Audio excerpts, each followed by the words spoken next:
Good evening and welcome back to my third and final video in this little mini series where I take a look back and talk you through some of the artwork that I produced as part of last year's 2023 Inktober drawing challenge in preparation for this year's Inktober challenge, which I'm now gearing up to take part in. So not gonna lie, I didn't actually get a lot further in last year's Inktober 2023. I think I might have done a couple more of the days, but I definitely didn't record them, and if I did record them then I've lost the file somewhere. But fingers crossed, this year I will hopefully get a lot further, and hopefully there'll be a lot more content coming up on this channel for this Inktober challenge. Actually, that has reminded me that there are a few other videos on my channel from past Inktober challenges that you might want to check out. I'll put the links to them in the description box below if you want to give them a watch. But anyway, back to what I'm doing in this little video. So this artwork was from day 3 of the Inktober 2023 challenge, where from what I can remember the prompt words were path from the official Inktober 2023 prompt list and sweet from the Furry Little Peach 2023 list. Now from what I can remember coming into this video, I actually had quite a strong idea for this illustration already, and I'd already kind of like roughly sketched out a composition before I even started. So you join me at the start of this video where I'm tracing over my composition sketch onto a better piece of paper using a 0.5 size lead mechanical pencil. I tend to like to use a 0.5 size lead when transferring my designs, as the lines are a bit more refined and a lot smaller, and therefore I can like sketch out a lot more details and just basically make sure that all my marks and lines are correct. But yeah, my original idea for this illustration came from combining the two original prompt words together, and the idea that I wanted to also create and develop like my storybook style and fill up my portfolio a little bit more with like children's book style illustrations,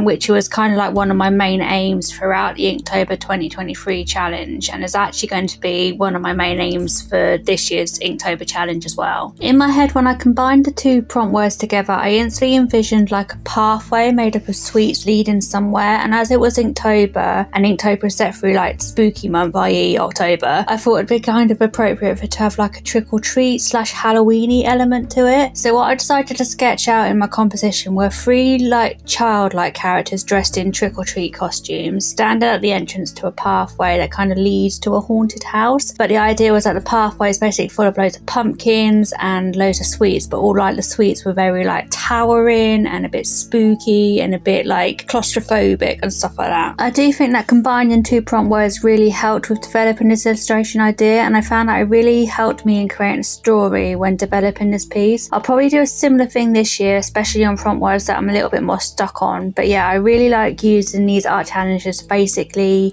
spark some imagination and come up with stories and stuff like that. Talking about stories, I did actually write a little story excerpt that kind of goes with this illustration, but I'll tell you a little bit more about that later on and probably read it out. But yeah, back to what I'm actually doing to produce the artwork. So after tracing out the original concept sketch onto some nicer pieces of paper, I did notice that there were a few areas that I wanted to improve, and that was mainly the sweet, as when I'd originally sketched them out, I'd basically just sketched out rough shapes and blobs basically just to indicate where I was putting the sweets. So what I decided to do was grab my sketchbook and do some little studies of sweets, pulling up some reference photos from Google. Because I wanted to do the studies fairly quickly, I decided to grab just a basic biro pen and proceeded to study a range of different types of sweets and lollipops, especially focusing on some of the twisting patterns on the lollipops, and I also wanted to make sure that I studied the stripy patterns that you find on candy canes, because they were kind of being featured in my design quite a lot. And then using these studies as references, I then started working into the piece that I'd sketched out, focusing on improving the sweets and the massive candy canes. I'd done this quite gradually, rubbing out little parts at a time just because I didn't want to lose bits of the composition. But yeah, as I gradually worked over the piece, it's finally started coming together a bit more, and I was a bit more happy to then proceed with working into it. So yeah, once I'd improved the sweets, I decided that it was time to start painting, so I grabbed my watercolour paints and started working into the illustration. Now I can't really remember planning out the colours for this illustration, which is a bit unusual for me, and I do remember later on slightly regretting not planning out the colours, and I think that this illustration may have looked better if I had spent a bit of time doing so. But I do remember thinking that I wanted the colours to be quite intense and a bit over the top to match the slightly spooky and weird feel of the story. I also remember vaguely thinking that I wanted each of the child characters to sort of have their own colour schemes to sort of reflect their characters, but I can't quite remember if I did end up doing or achieving that. But yeah, I basically just ended up carrying on working into the piece with a variety of different art materials. So I think I also used like acrylic paints. I think I also used water soluble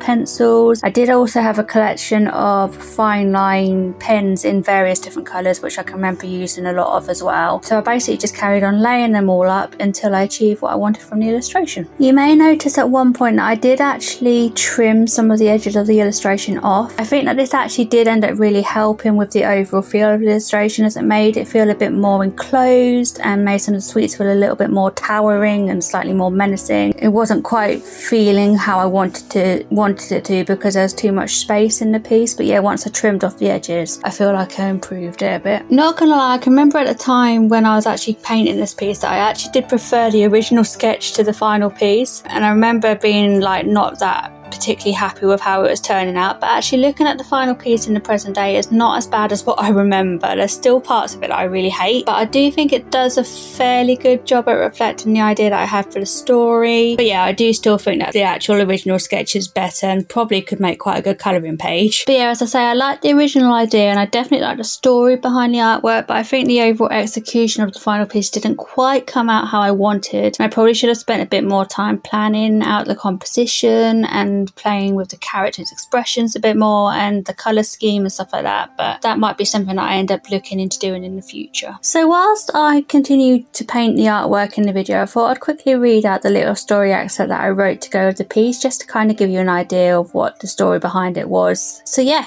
here it is.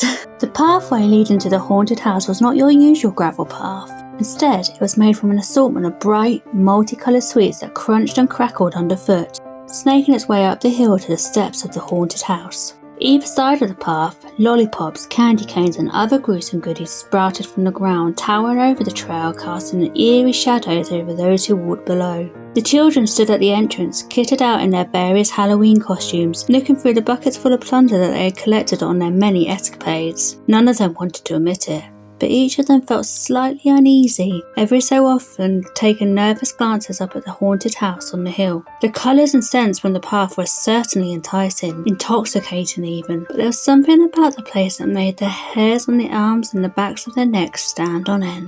But yeah, anyway, this is the artwork I ended up producing to day 3 of last year's Inktober. As I said at the beginning, I didn't really get much further than day 3 last year. Basically, I failed spectacularly. But yeah, I'm hoping to do a bit better this year. In fact, by the time you're watching this, I'm hoping that I would have already actually started the challenge, so wish me luck.